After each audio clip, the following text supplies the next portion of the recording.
delegations from all across the city, and we're really excited to hear from many, many speakers today who are going to tell us exactly why we should care about Mahmud Khalid's case, exactly why we should care about Palestine, and how this all has to do with our rights as Americans in this country.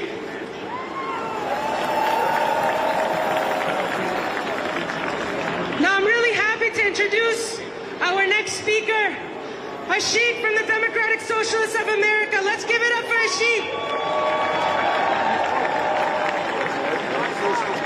Hello, comrades. My name is Ashik Siddiq. I'm co-chair of Democratic Socialists of America, and I'm so proud to be here with you, standing up to demand the immediate release of Mahmud Khalil and in solidarity with his family. Like Mahmud, my parents came to the United States with a green card. Most of my family here came from Bangladesh after living through a war for national liberation that came at the terrible cost of a genocide that was supported by the United States. I grew up being told to keep my head down and stay quiet about what I knew about my family's experience while going through the school system here while working. Just keep your head down. You know, like, we can become Americans like everybody else.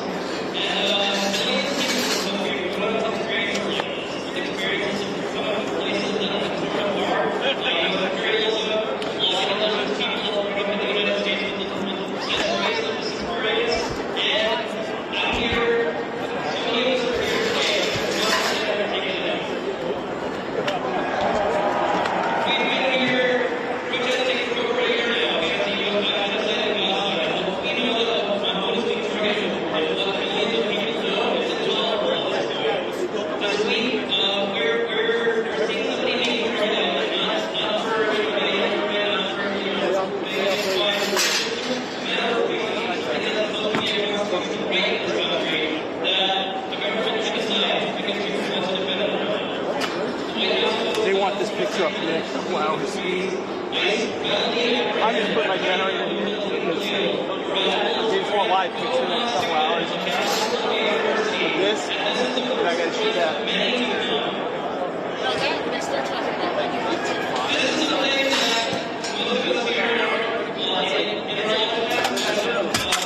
Oh! Alright, well, it's just a cover. I was like, I heard something hit the ground.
this country who come in the middle of the night and abduct our people.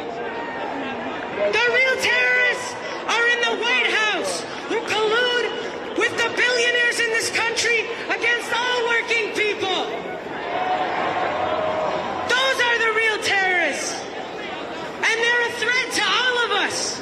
No matter what religion we are, no matter what our political views are, they're a threat to us all.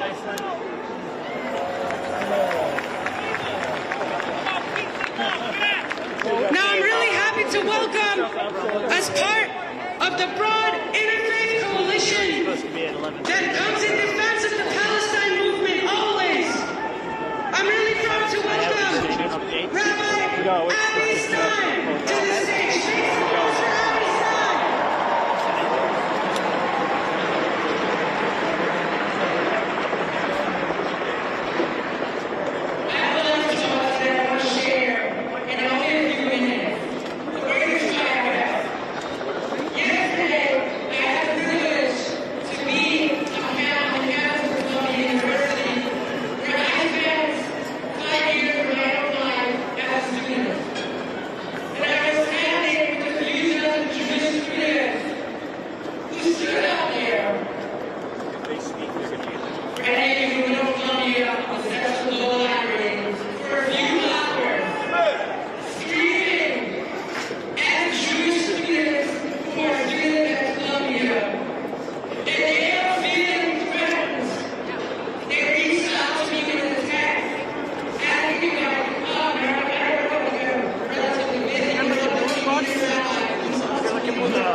No, it was just kind of...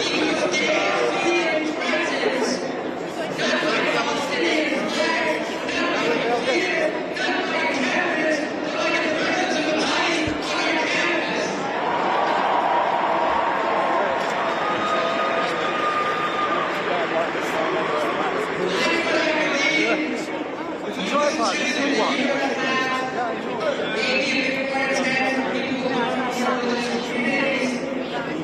Almost all of my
Bismillah, walhamdulillah, wa salatu wa salam ala Rasulullah. I begin in the name of Allah, Almighty God, the King of Kings and the Creator of all things.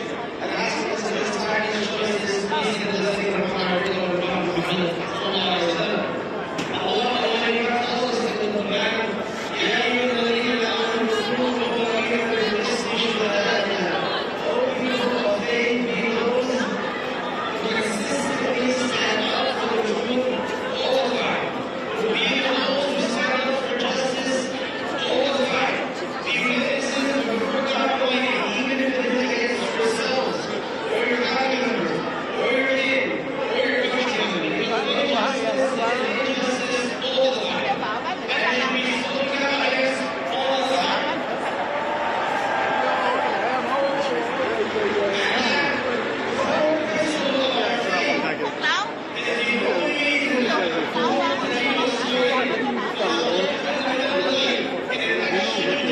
I need a ride up there.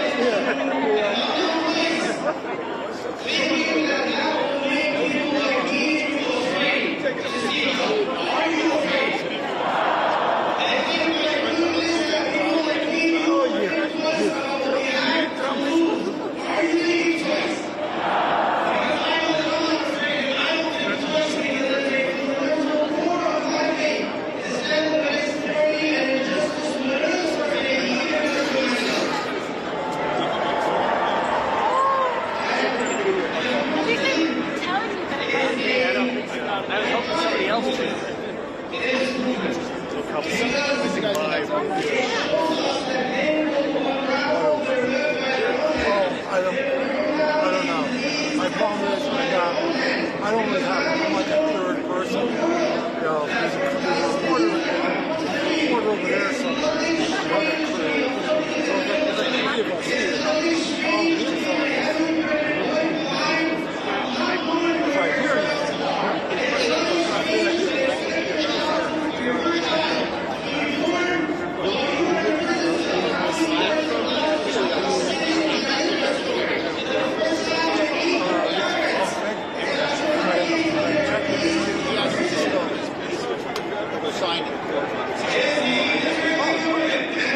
I hear you,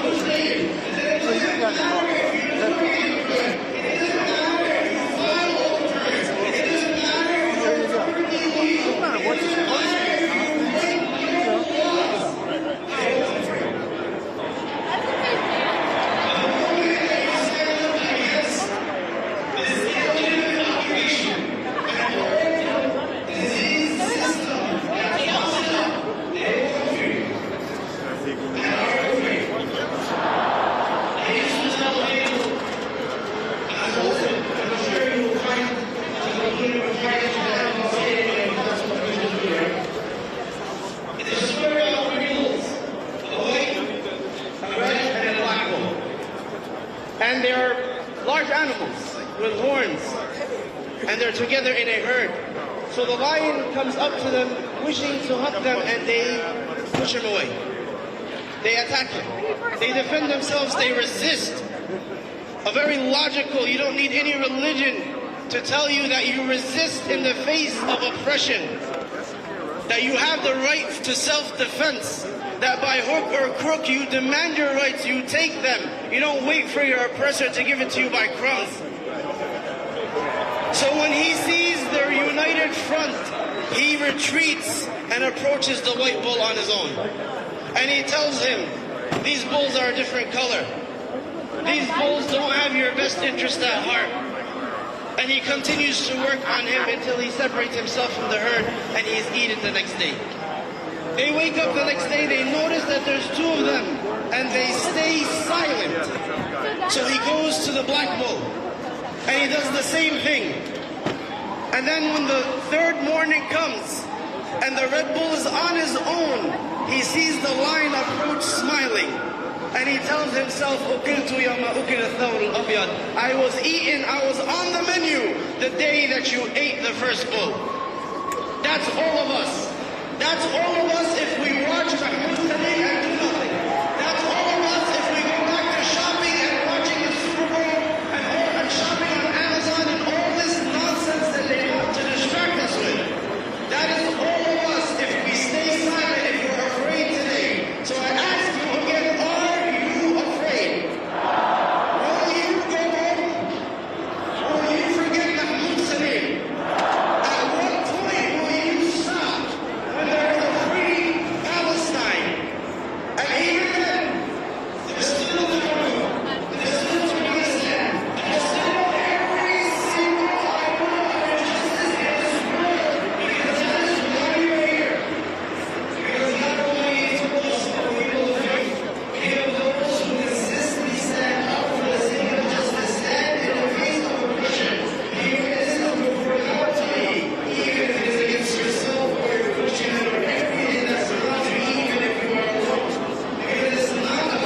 doesn't mean it's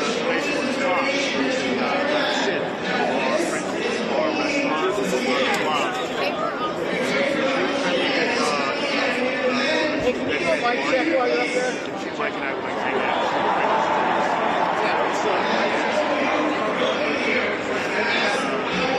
Two, three, 4, 5, 6 Fox, AFP, Reuters, 1010 Wind, Radio New York City.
That's old school.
Mic check, mic check. 1, 2, mic check. Is it good? Mic check, mic check, mic check. Thank you.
Extra mic holder.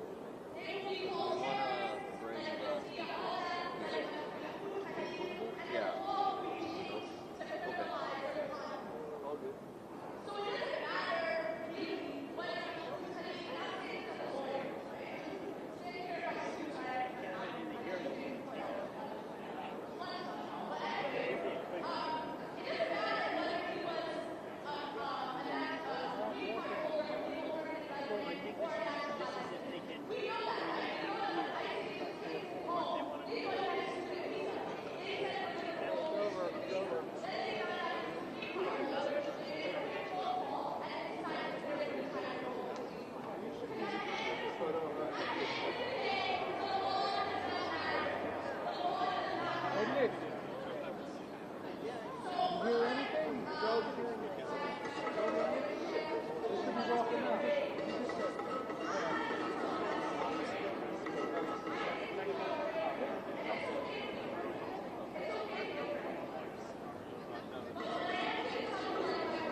would agree with you. Yeah. I don't know if there's, I don't know who set it up. You know what I mean?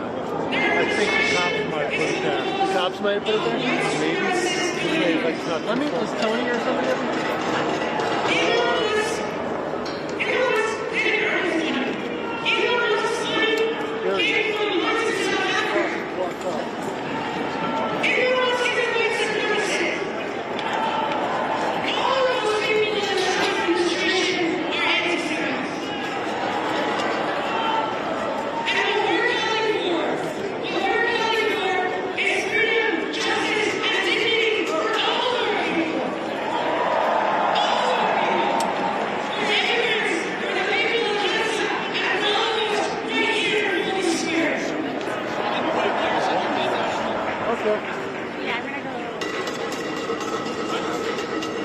In that case.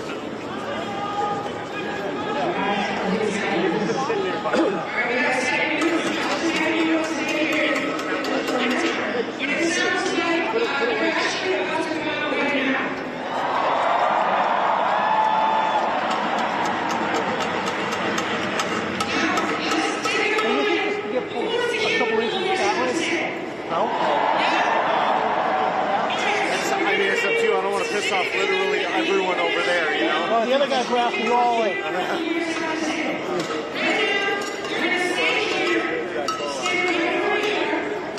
I'll pull it, but if people start screaming, I'm going to stop. Oh, back. Yeah, back, not to the side. Move the whole thing back like about 2 feet. That's what.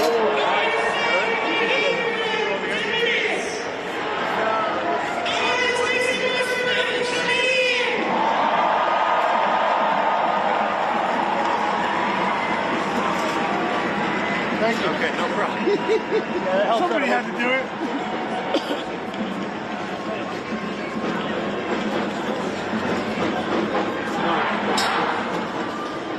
Hey, if nobody's on it, feel free. That's always good.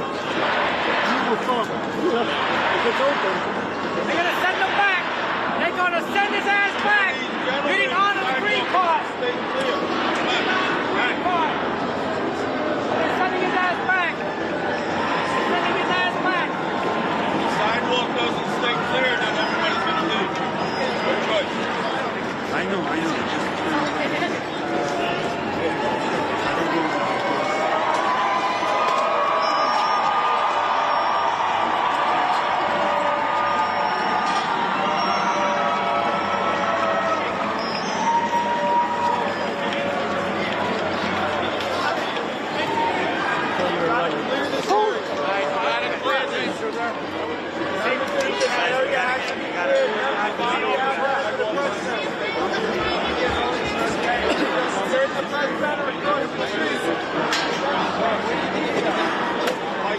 This area cannot be blocked.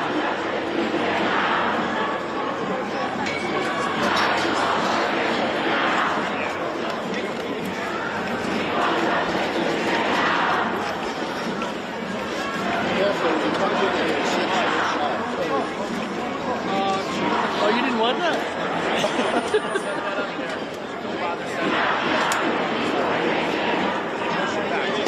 They're cinematic.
Speak here at the microphone. Can you come speak? Can you come speak to the media? Come speak to the press here. Right here at the microphone. Can we get you to say something? We're gonna do it right now. Can we get Susan? Yes. Susan, please.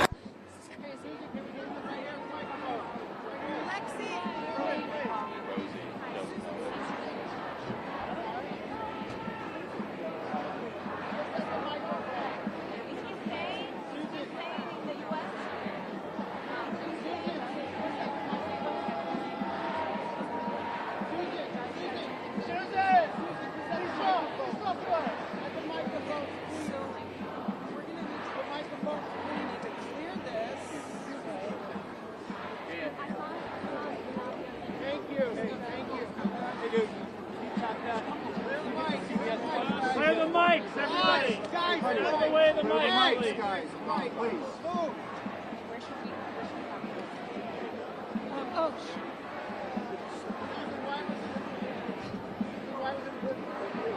No matter where you stand on genocide, freedom of speech is something that affects all of us. This is more important than any of this. I'm sorry. All right. So no matter where you stand on genocide, freedom of speech is an issue, is a right that we all have. And this is a turning point in the history and the freedom of this country. Thank you so much. Thank you so much.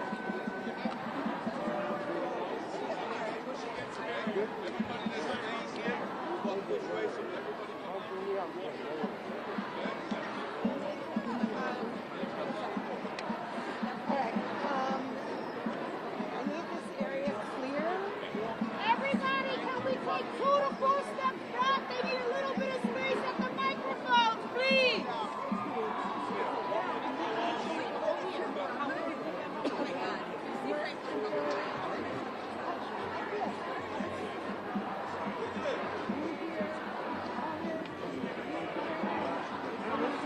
That's okay, but we're all here too, so we need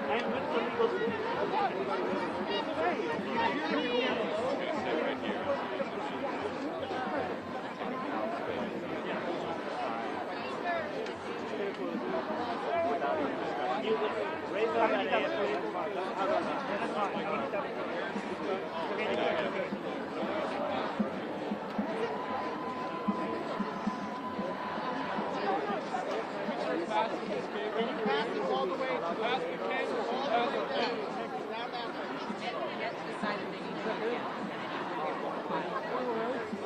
Lexi, where's Lexi? Hey, John, right here. Can you let Lisa know to send the thing? I can't. I don't have my pants. Push on your back. Where's it going? Where's it going? That speaker over there. Everyone, can we make a little bit of space?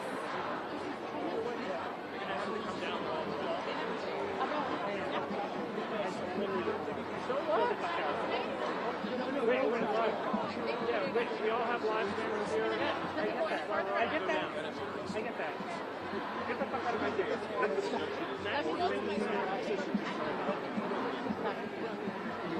They'll just have to hold it. It looks like there's a thing right here.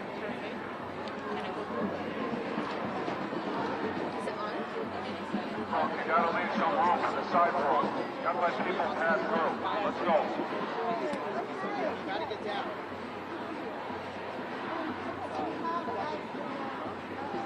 Hey guys, you're supposed to have a press passer in here. Start moving out. If you don't have a press pass, you gotta get out. Let's go. Do we need to?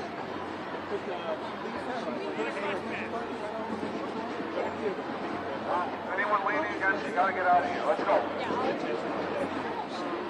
People have to walk through. Let's go. They just put this mic in that should be mic. Okay. The question is whether they're turning it on. Is it good?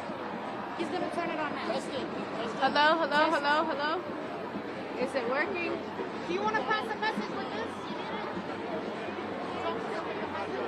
By the way. Oh. Can you get them to stop? Is that what you just did? Can you get them to...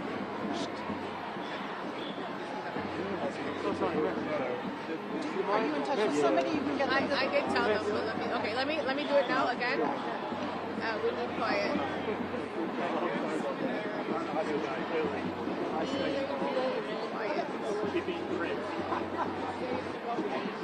Alright, now let me open up my program. I should introduce myself? Okay. Yeah. I'm going to start. Yeah? When you tell me, I'm ready to start. I just want them to be quiet so that I'm just introducing you.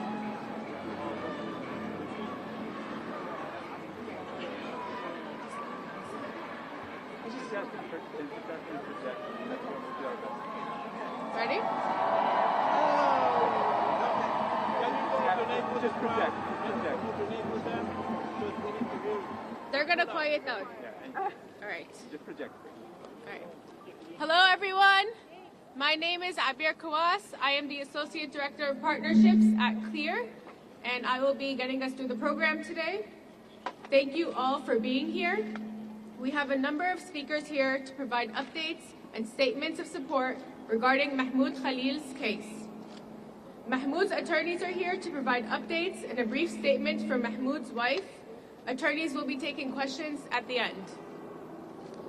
So we'll be starting with our first speaker, Ramzi Qasim. He is the co-director and founding director of CLEAR, Creating Law Enforcement Accountability and Responsibility.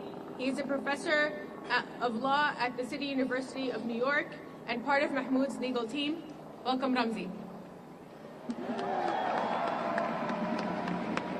Thank you. Good afternoon, everyone. As we try to make clear in court today, what happened to Mahmoud Khalil is nothing short of extraordinary and shocking and outrageous. It should outrage anybody who believes that speech should be free in the United States of America. Mr. Khalil is a lawful permanent resident. He was coming home with his U.S. citizen wife, who is 8 months pregnant, and he was taken by U.S. government agents in retaliation, essentially for exercising his First Amendment rights, for speaking up in defense of Palestinians in Gaza and beyond, for being critical of the U.S. government and of the Israeli government. Those are the reasons why he was targeted. Those are the reasons why he was detained. And that's the reason why the government also moved him to Louisiana in further retaliation for the fact that on the night of his arrest at home, he filed a habeas corpus petition in this court, which he also had a constitutional right to do. In retaliation for that, he was moved to Louisiana to take him away from his lawyers, to take him away from accessing this court, to take him away from his family and his support network. And so every day that Mahmoud spends in detention in Louisiana is a day too long.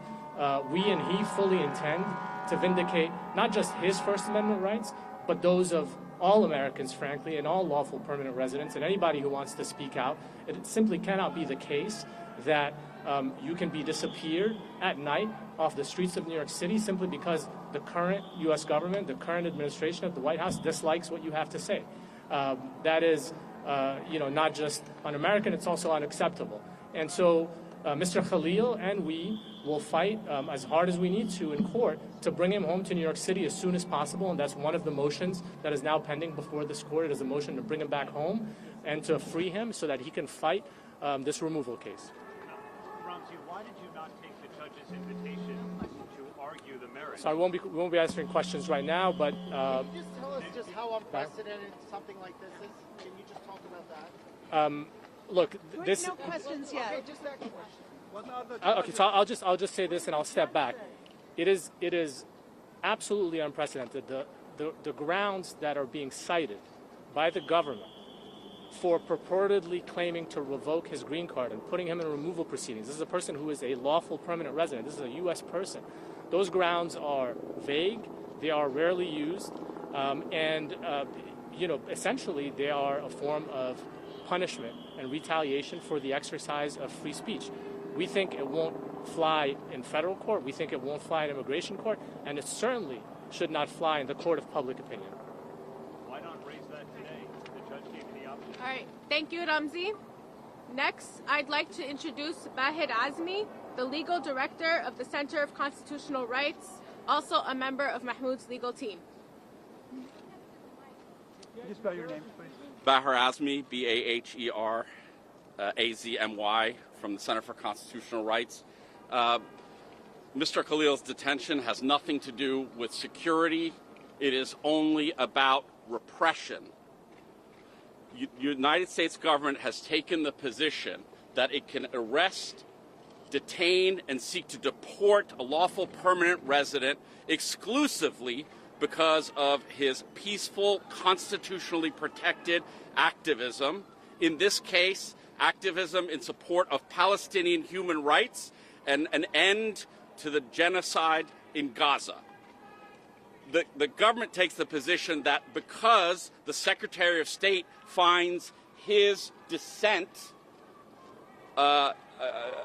unacceptable or contrary to U.S. foreign policy, he can be deported. As Ramzi suggested, it's largely unprecedented, save for ugly historical precedents, including in the Red Scare and McCarthyism. That's what we're talking about. We're also talking about a period of repression that the Center for Constitutional Rights knows well following 9/11, when we were in the courts trying to get people out of secret detention. One thing that's different now is the legal infrastructure is so much stronger, and everyone out here on the streets knows that we cannot hide in the face of this amount of repression. We will be fighting in the courts and fighting in the streets to bring Mahmud home and prevent this level of repression from spreading to many others, as the administration has threatened to do. Why not argue the merits in court today, sir? The judge invited repeatedly. Thank you, Bahed. Now we'll hear from Professor Joseph Howley, an associate professor at Columbia University. Good morning. My name is Joseph Howley, Howley, and I'm an associate professor of classics at Columbia University. The last time I spoke at a press conference was April 18th. That day, police officers in crowd control gear entered our campus for the first time in decades and carried off dozens of students who were peacefully and quietly encamped on one of the enclosed lawns in front of our library, threatening no one. As I watched this unfold in horror, I was asked to speak at an emergency press conference alongside Mahmud, who had just been asked to negotiate on behalf of the encampment. It is always dangerous to speak in public for Palestinian rights, safety, and freedom with your face uncovered and your name declared. You can be sure you will be harassed, doxxed, terrorized. People will try to get you fired from your job. For speaking here, I will receive a new round of death threats, slander, complaints to my employer. When I step down from here, I will publish these remarks to protect me from the inevitable attempts to misrepresent my words. And Mahmud, as a student negotiator, took these same risks and many more. Mahmud is a man of decency, honor, and kindness. He has distinguished himself in his work as an advocate and negotiator, as someone committed to peaceful resolution of difficult situations. He is a consummate diplomat in his disposition and his character. What the Trump government is doing to Mahmud is obscene. It is unreasonable, intolerable, unconstitutional. So why do they think they can get away with it?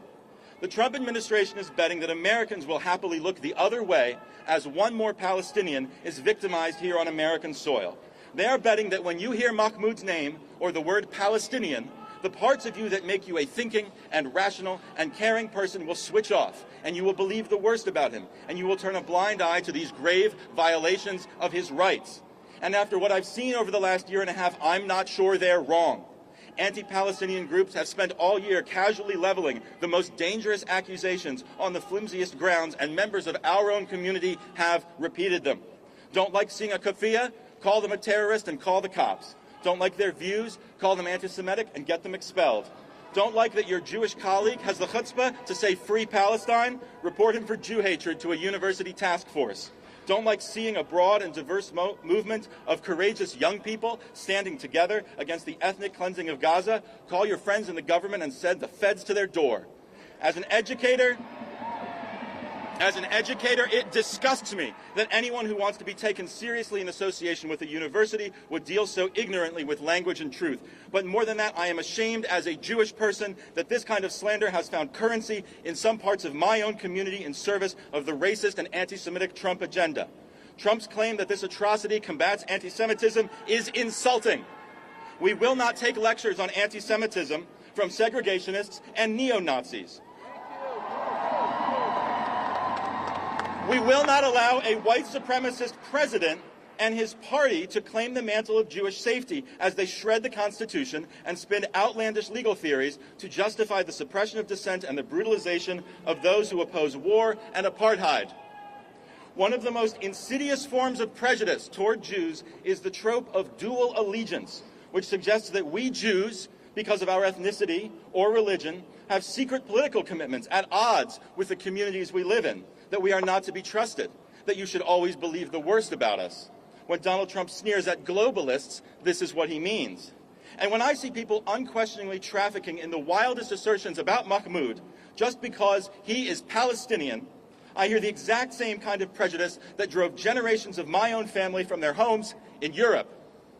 Anyone who spread the lies about Mahmud that resulted in his detention should be ashamed. And if you find yourself believing whatever someone tells you about Mahmud just because he is Palestinian or because he spoke up against a murderous war that you somehow still support, I can only implore you to scrutinize your own soul. Why are we here? Because we want our friend back. But we are also here because what happens to Mahmud could happen to any of us. If they can strip the green card from a lawful permanent resident, they can do whatever they want to a citizen. If you're waiting for permission to think of this as a crisis, here it is. What has been done to Mahmud goes far beyond whether or not you agree with the cause of Palestinian liberation. Where exactly are we in the poem that begins, "When they came for the communists, I did not speak out"? Well, they've already come for the asylum seekers. They've come for the migrant families. Now they've come for Mahmud Khalil. It's not a very long poem. So how far down the list do you think you are? I have been proud to stand as a Jew beside Mahmud Khalil and call for a free and just and peaceful Israel-Palestine. It is my honor now to stand before you and call on what remains of the United States government to do the right thing and free Mahmud Khalil. Thank you.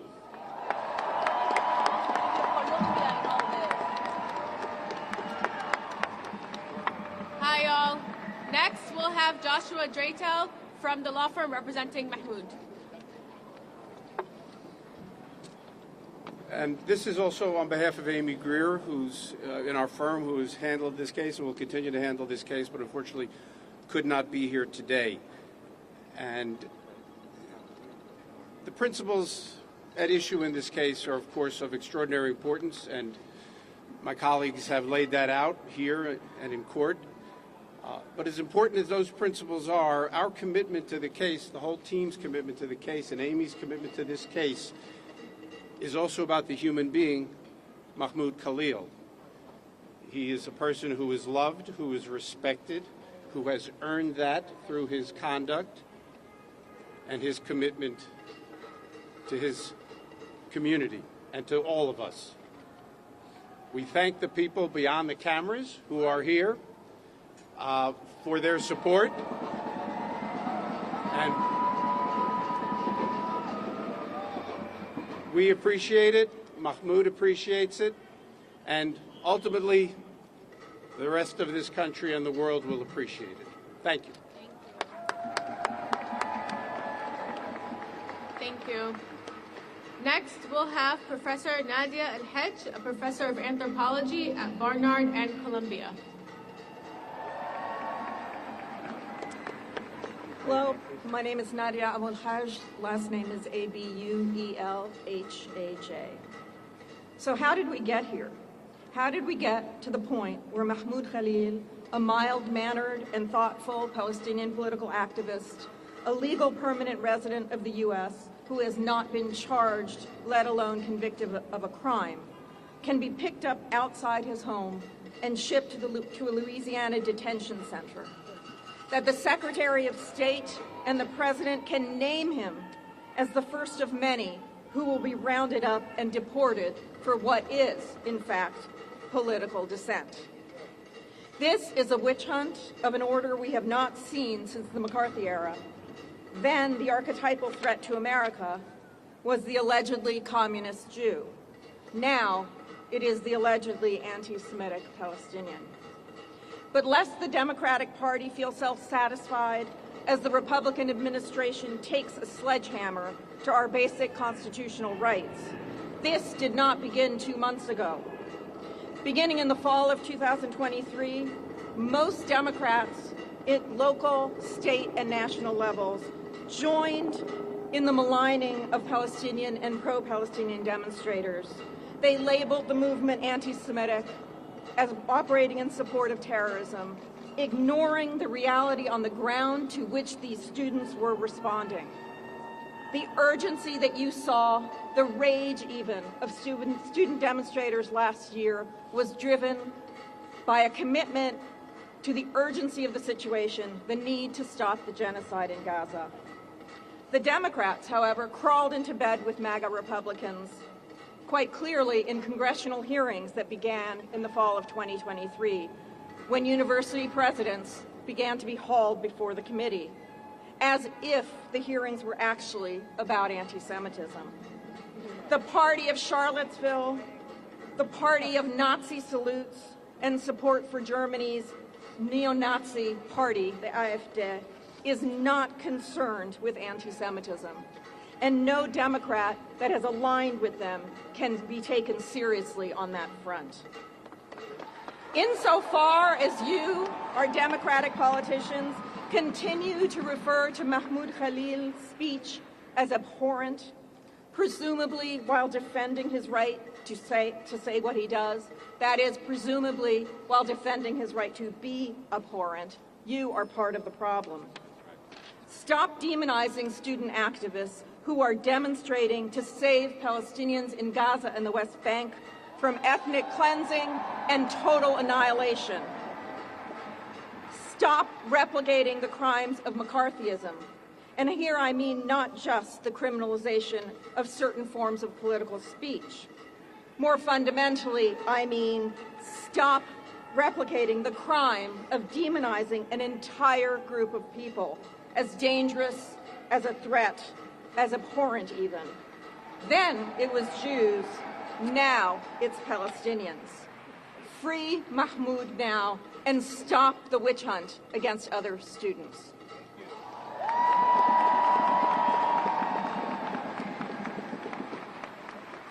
Thank you, Professor.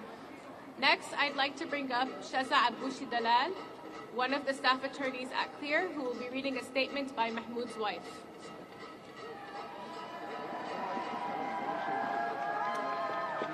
Hi everyone, my name is Shaza Aboushi Dalal, that's SHEZZA-ABBOUSHI-DALLAL.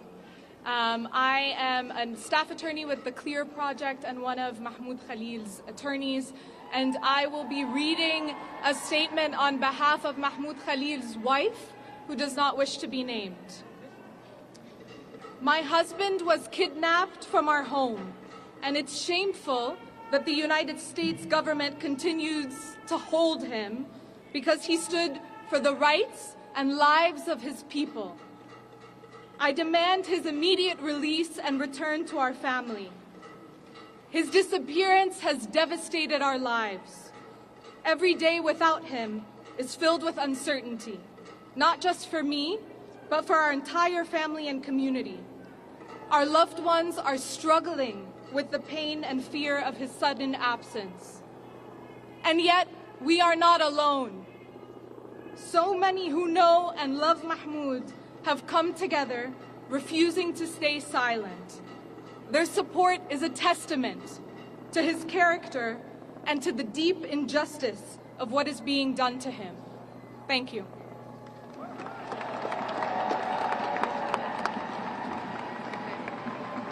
Thank you, Shaza. We're going to bring up some of Mahmoud's legal team to answer questions for you all. I will be calling on the people and letting you all know who will go first. Okay, questions? How long can they hold him? Let's say if you don't win the case, let's say he doesn't, like, what is the procedure? Repeat the question. How long will You need to, sorry, you need to, can you step back and can you step close, both of you close to the... He's already asked a question. Let's get somebody else. Shoulder to shoulder. Okay, how long can they hold him? How long can they hold him? Look, we are seeking to bring him back. We're seeking to have him released. And we're going to do that whether it's in federal court or an immigration court. There are limits to how long a person can be held in immigration court.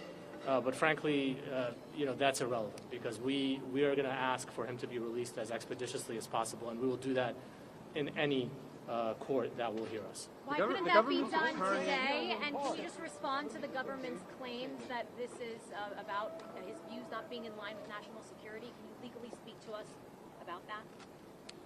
Yeah, the government has basically admitted that they're punishing him for his views that are contrary to the government's views. And that's just an obvious piece of authoritarian logic that we cannot tolerate as long as we live in a democracy. It's totally unacceptable for him and for others.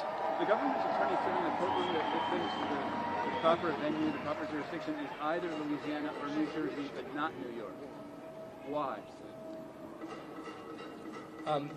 The government is claiming, and you know, this is really a question for the government, but the government is claiming that because at the time he filed a habeas corpus petition in this court, he was already in New Jersey. They had already moved him to New Jersey as part of their plan, again, to move him 1,000 miles away to Louisiana, to take him away from this court, from his lawyers, from his support network. And you know, of course, the goal in all of this is to silence not just Mahmud, but to silence anyone who will speak in defense of Palestinian lives and rights. And clearly, as you can see by the thousands of people who have come out, not just today, but this past week, that is backfired. People are not silenced.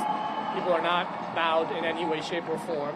And this idea that the movement in support of Palestinian lives is somehow driven and supported mainly by foreigners and non-citizens and individuals who are marginalized is clearly false. It is an American movement, and of course there are non-citizens and green card holders as well. But it is mainstream, as you can see from the diverse crowd that has come out, not just here today, but campuses nationwide for the past year.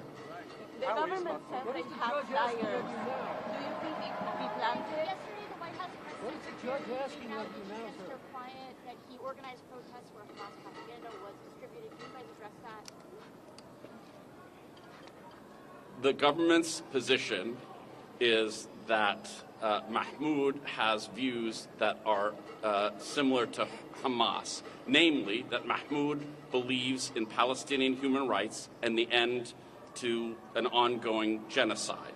And it is for that reason, as the White House and the Department of Homeland Security have said, that he has been arrested, detained, and potentially removed.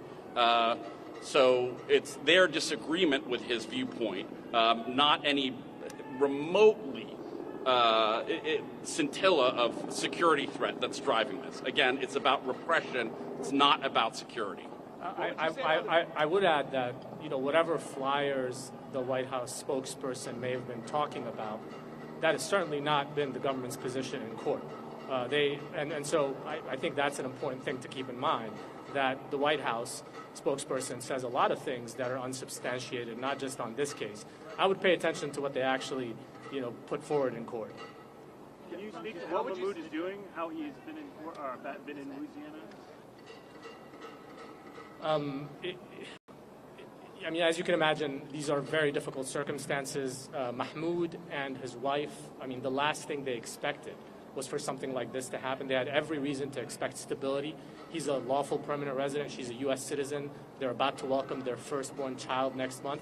That's what they were thinking about, not, you know, this scenario where he's abducted, coming home at night, and you know, rendered to a location 1,000 miles away by the U.S. government on account of his speech. In light of that, you know, Mahmud, of course, is a fighter. He's been a prominent advocate for Palestinian rights. He's equally unbowed. He's in good spirits considering these circumstances, and he looks forward to being back here at home in New York. What are the immediate next steps? Immediate next steps? The question is about immediate next steps. We will be filing amended papers demonstrating joined by our colleagues from the ACLU and the New York Civil Liberties Union, filing amended papers that substantiate in more detail the unlawful nature of his detention, and thereafter will pursue an expedited schedule to have the court hear his demand that his detention is unlawful and that he should be released. And we will also be dealing with the government's claim that this court is not the proper venue, and largely at the same time over the next week. Would you say understanding legally why this is, you're saying what they're saying publicly versus what's happening in court. Yeah, that's what I'm different things. What is the legal reason here for what the government is explaining to you why they're doing? How are they justifying it? Yeah, the government, as far as we understand it, is relying on a rarely used provision in immigration law to justify the detention of a lawful permanent resident in his placement and removal proceeding. It is a provision that basically says that if the Secretary of State determines that a non-citizen's presence or activity in this country poses a serious risk of adverse foreign policy consequences potentially, that person can be processed for removal. Now, of course, that provision is not only rarely used, it is certainly not intended by Congress to be used to silence dissent. In other words, the times that it has been used to, for example, prohibit the visas for folks who have, people who have interfered with democracy in their home countries, former officials. Those are the kinds of scenarios where you see that law used. It is not intended to be used to silence pro-Palestinian speech or any other speech that the government happens to dislike. And for that reason, we believe that this case is not going to set the precedent that the government wants it to set, whether it's in federal court or in immigration court. And you already know just by looking behind you that it's not having the effect that the government wants it to have on, people's solidarity with Palestinians. Okay, last question. Last question. Sorry, last question. Can you confirm that he sent emails to university administrators asking to be protected the day before he was arrested, and what is the university's responsibility? Can you please repeat the question? Yeah, so the question was whether we can confirm that he sent an email to the president of Columbia University the night before he was arrested and detained to basically put the university on notice that he was feeling unprotected by the university and that he was worried about detention by ICE and doxing and actions by private actors. He was in fear for his life and well-being. That is accurate. He did send that email to the head of Columbia University, and I think his email raises an important question. This is a university that has spent the better part of the last year talking about its duty to protect students and to keep them safe. But in a scenario where numerous students are being approached by ICE on Columbia's campus, and one Columbia student, Mahmud Khalil, has been effectively disappeared by U.S. government agents, again, on Columbia's property, the university has been remarkably absent and silent. Student at Florida, one more question, please. Student at Florida, one more question, please. Thank you all.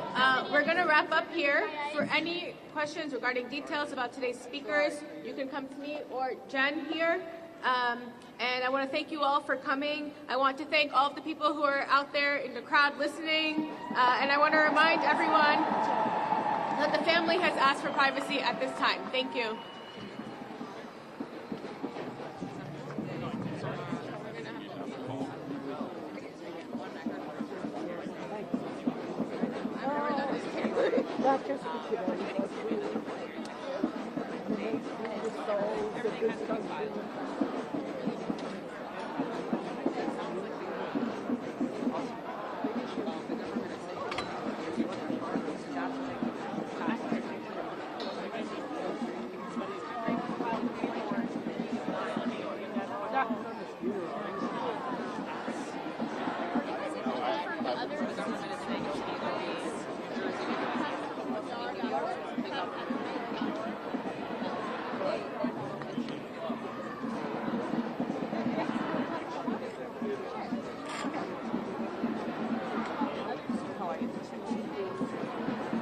Are you organizing the view?